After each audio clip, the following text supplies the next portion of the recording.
ಆತ್ಮೀಯ ಬಂಧುಗಳೇ, ಶ್ರೀಮದ್ ಭಾಗವತಂ ಸ್ಕಂದ 3 ಭಾಗ 1 ಅಧ್ಯಾಯ 6 ವಿಶ್ವರೂಪ ಸೃಷ್ಟಿ. ಇದರಿಂದ ಇವತ್ತು 39ನೇ ಶ್ಲೋಕವನ್ನು ತಿಳ್ಕೊಳ್ಳೋಣ.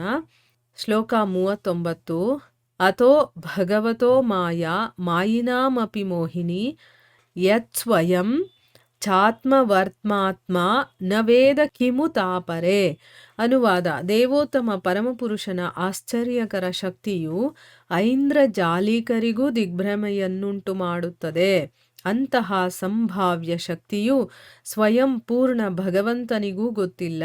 ಆದುದರಿಂದ ಅದು ಬೇರೆಯವರಿಗೆ ಖಂಡಿತವಾಗಿ ತಿಳಿಯದು.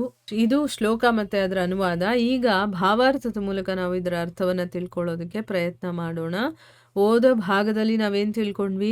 ಬ್ರಹ್ಮ 1000 ದಿವ್ಯ ವರ್ಷಗಳ ಕಾಲ ತಪಸ್ಸನ್ನು ಆಚರಣೆ ಮಾಡಿದ ಮೇಲೆ ಅವನು ತಿಳ್ಕೊಂಡಿದ್ದೇನು ಅಂತಂದರೆ, ಭಗವಂತನ ಲೀಲೆಗಳು, ಚಟುವಟಿಕೆಗಳೇನಿದೆಯೋ ಅದು ಅಚಿಂತ್ಯ, ನಾವು ಚಿಂತನೆ ಮಾಡೋದಕ್ಕೂ ಸಾಧ್ಯ ಇಲ್ಲ ಅಂತಂದ್ಬಿಟ್ಟು ತಿಳ್ಕೊಂಡ್ವಿ. ಊಹಾತ್ಮಕ ಚಿಂತಕರು ಹೇಗೆ ಮಾಡ್ತಾರೆ, ಭಕ್ತರು ಯಾವ ರೀತಿ ಇರ್ತಾರೆ, ಅದೆಲ್ಲ ಕೂಡ ನಾವು ವಿವರವಾಗಿ ತಿಳ್ಕೊಂಡಿದ್ದೀವಿ. ಈಗ ಈ ಶ್ಲೋಕದಲ್ಲಿ ಹೇಳ್ತಾ ಇದ್ದಾರೆ, ಆ ಭಗವಂತನ ಆಶ್ಚರ್ಯಕರವಾದಂತಹ ಶಕ್ತಿ ಇದೆಯಲ್ಲ, ಅದು ಮಾಯಾಮಂತ್ರ ಮಾಡ್ತಾರಲ್ಲ ಅಂಥವ್ರು, ಐಂದ್ರಜಾಲಿಕ ಅಂತ ಹೇಳ್ತಾರೆ ಅವ್ರನ್ನ, ಅಂಥವರಿಗೂ ಕೂಡ ದಿಗ್ಭ್ರಮೆಯನ್ನು ಉಂಟು ಮಾಡುತ್ತೆ.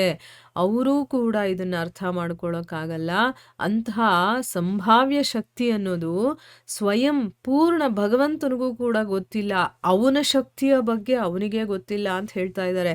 ಅದಕ್ಕೋಸ್ಕರ ಇನ್ನು ಬೇರೆಯವರಿಗೆ ಅದು ಹೇಗೆ ತಿಳಿಯೋದಕ್ಕೆ ಸಾಧ್ಯ ಅನ್ನೋದು ಇದರ ಅರ್ಥ. ಈಗ ಭಾವಾರ್ಥದಲ್ಲಿ ಗುರುಗಳೇನು ಹೇಳಿದ್ದಾರೆ ಅಂತ ತಿಳ್ಕೊಳ್ಳೋಣ. ಮಂಡೂಕ ಬುದ್ಧಿಯ ದಾರ್ಶನಿಕರು ವಿಜ್ಞಾನದಲ್ಲಿ ಮತ್ತು ಗಣಿತದ ಎಣಿಕೆಯಲ್ಲಿ ಪ್ರಥಮ ಶ್ರೇಣಿಯ ಲೌಕಿಕರು ದೇವೋತ್ತಮ ಪರಮಪುರುಷನ ಊಹಾತೀತ ಸಾಮರ್ಥ್ಯವನ್ನು ನಂಬದೇ ಇರಬಹುದು. ಆದರೆ ಅವರು ಕೆಲವು ಬಾರಿ ಮನುಷ್ಯನ ಮತ್ತು ಪ್ರಕೃತಿಯ ಆಶ್ಚರ್ಯಕರವಾದ ಮೋಡಿಯಿಂದ ಗೊಂದಲಕ್ಕೆ ಒಳಗಾಗುತ್ತಾರೆ. ಇಹಲೋಕದ ಅಂತಹ ಮೋಡಿಯವರು ಮತ್ತು ಇಂದ್ರಜಾಲಿಕರು ಭಗವಂತನ ದಿವ್ಯ ಚಟುವಟಿಕೆಗಳ ಇಂದ್ರಜಾಲದಿಂದ ವಾಸ್ತವಿಕವಾಗಿಯೂ ದಿಗ್ಭ್ರಮೆಗೊಳ್ಳುತ್ತಾರೆ. ಆದರೆ ಅವರು ಅದೆಲ್ಲ ಕಟ್ಟುಕತೆ ಎಂದು ಹೇಳುತ್ತಾ ತಮ್ಮ ದಿಗ್ಭ್ರಮೆಯನ್ನು ಮರೆಮಾಚಲು ಪ್ರಯತ್ನಿಸುತ್ತಾರೆ. ಆದರೆ ಪರಮ ಸರ್ವಶಕ್ತ ಪುರುಷನಲ್ಲಿ ಹೇಗಿದ್ದರೂ ಅಸಾಧ್ಯವಾದುದು ಅಥವಾ ಕಟ್ಟುಕತೆ ಎನಿಸುವಂತಹುದು ಯಾವುದೂ ಇಲ್ಲ. ಅಂದರೆ ಅರ್ಥ ಏನು? ಈಗ ಯಾರಿಗೆ ಮಂಡೂಕ ಬುದ್ಧಿ ಇರುತ್ತೋ, ಅಂದರೆ ಕೂಪ ಮಂಡೂಕರು ಅಂತ ಹೇಳ್ತಾರಲ್ಲ, ಅಂಥ ದಾರ್ಶನಿಕರು ಏನು ಮಾಡ್ತಾರೆ, ಅವ್ರಿಗೆ ವಿಜ್ಞಾನದಲ್ಲಿ ಗಣಿತದ ಎಣಿಕೆಯಲ್ಲಿ ಅವ್ರು ಎಂಥ ಒಂದು ಶ್ರೇಣಿಯಲ್ಲಿದ್ದರೂ ಕೂಡ, ಅಂದರೆ ಅವರು ಲೌಕಿಕರು, ಅವರು ಭಗವಂತನನ್ನು ಅವ್ರು ಒಪ್ಕೊಳ್ಳೋದು ಇಲ್ಲ, ಅವರು ನಂಬೋದೂ ಇಲ್ಲ. ಆದರೆ ಕೆಲವೊಂದು ಸರಿ ಏನಾಗುತ್ತೆ ಅಂತಂದರೆ, ಒಬ್ಬೊಬ್ಬ ಮನುಷ್ಯನಲ್ಲಿ ಅಥವಾ ಒಂದು ಪ್ರಕೃತಿಯಲ್ಲಿ ಆಶ್ಚರ್ಯಕರವಾದಂತಹ ಒಂದು ಮೋಡಿ ಆಗುತ್ತಲ್ಲ, ಅಂದರೆ ಆ ಪ್ರಕೃತಿ ಏನೋ ಒಂದು ಡಿಫ್ರೆಂಟಾಗಿ ನಮ್ಮನ್ನು ಆಕರ್ಷಣೆಗೊಳಗಾಗುತ್ತೆ. ಅಥವಾ ಕೆಲವು ಮನುಷ್ಯರು ಅಷ್ಟೇ, ಅವರು ನಮ್ಮ ಮೇಲೆ ಮೋಡಿ ಮಾಡಿಬಿಟ್ಟಿದ್ದಾರೇನೋ ಅನ್ನೋ ರೀತಿ ನಮಗಾಗುತ್ತೆ. ಅಂದರೆ ಆ ರೀತಿ ಗೊಂದಲಕ್ಕೆ ಒಳಗಾಗ್ತಾರೆ, ಇವರಿಂದ ಹಿಂಗಾಯ್ತಲ್ಲ ಅಂತಂದ್ಬಿಟ್ಟು.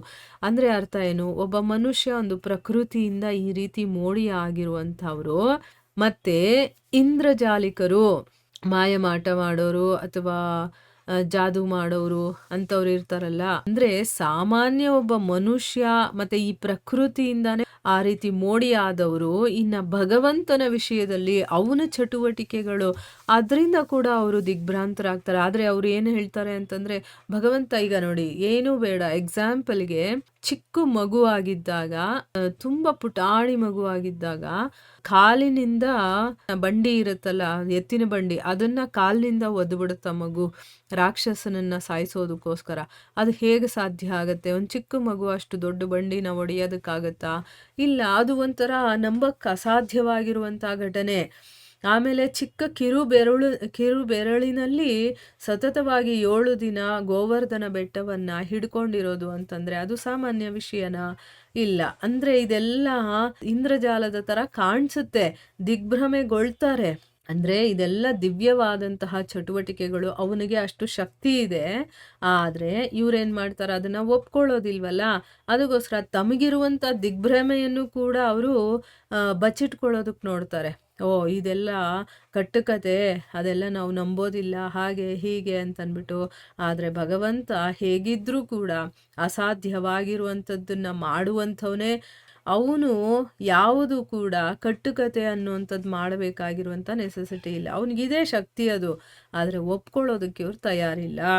ಲೌಕಿಕ ಗಣಿತಜ್ಞರಿಗೆ ಅತ್ಯಾಶ್ಚರ್ಯಕರವಾದ ಒಗಟು ಯಾವುದೆಂದರೆ ಅವರು ಪರಮ ಪುರುಷನ ಅಪರಿಮಿತ ಶಕ್ತಿಯ ಉದ್ದಗಲವನ್ನು ಲೆಕ್ಕ ಮಾಡುತ್ತಾ ಉಳಿದಿರುವಾಗ ಭಗವಂತನ ಪ್ರಾಮಾಣಿಕ ಭಕ್ತರು ವ್ಯಾವಹಾರಿಕ ಕ್ಷೇತ್ರದಲ್ಲಿ ಪರಮ ಪುರುಷನ ಆಶ್ಚರ್ಯಕರ ಇಂದ್ರಜಾಲವನ್ನು ಕುರಿತಾಗಿ ಕೇವಲ ಗುಣ ಪ್ರಶಂಸೆ ಮಾಡುವುದರಿಂದಲೇ ಮೋಕ್ಷವನ್ನು ಪಡೆಯುತ್ತಾರೆ.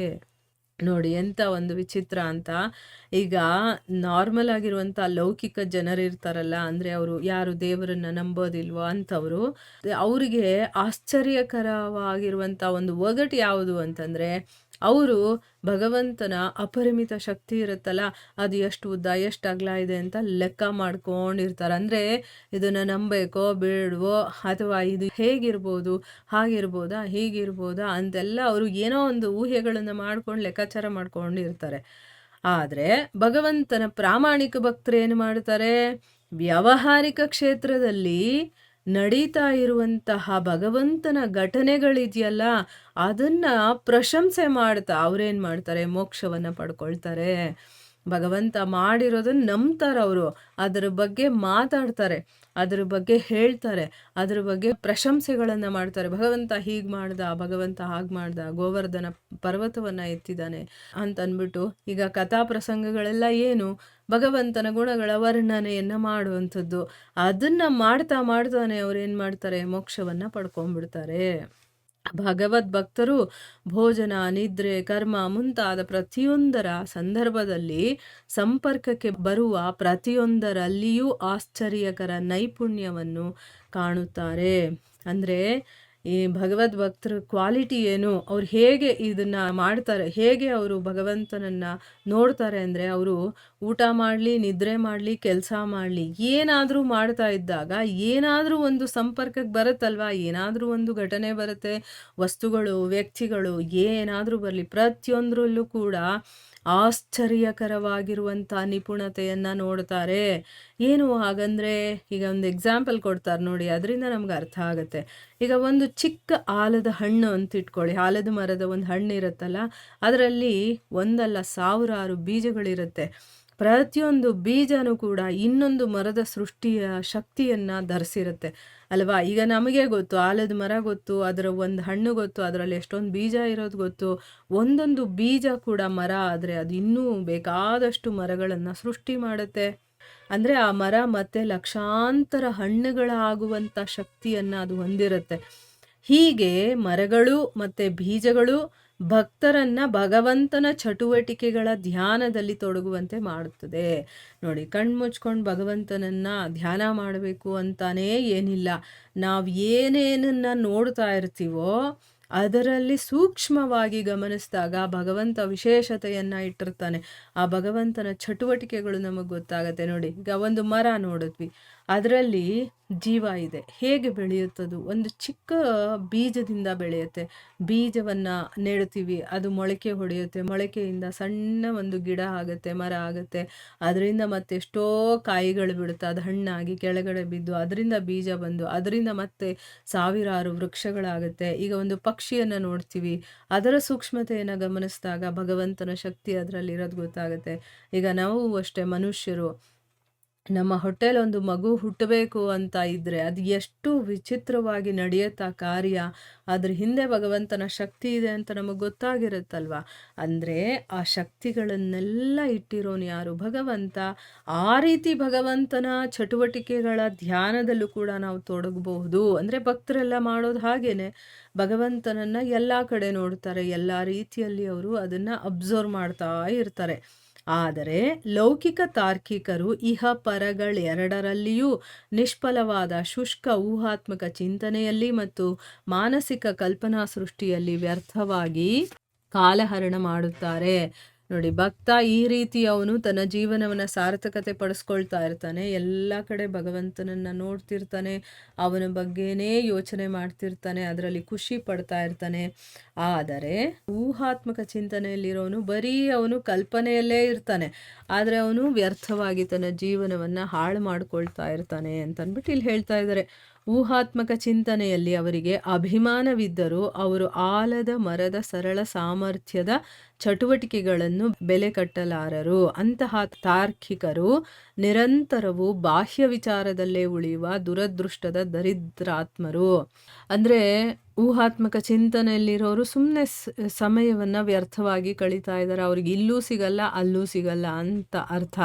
ಅಂದರೆ ಅವರು ತಮ್ಮಲ್ಲಿ ಅವರಿಗೆ ಅಭಿಮಾನ ಇರುತ್ತೆ, ನಾನು ನಂದು ಅನ್ನೋದೆಲ್ಲ ಇರುತ್ತೆ.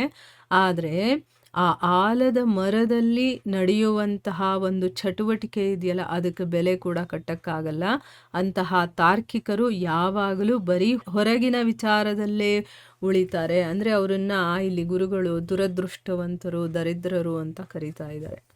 ಆಯಿತಾ? ಇಲ್ಲಿಗೆ ನಾವು ನಿಲ್ಲಿಸೋಣ. ಹರೇ ಕೃಷ್ಣ.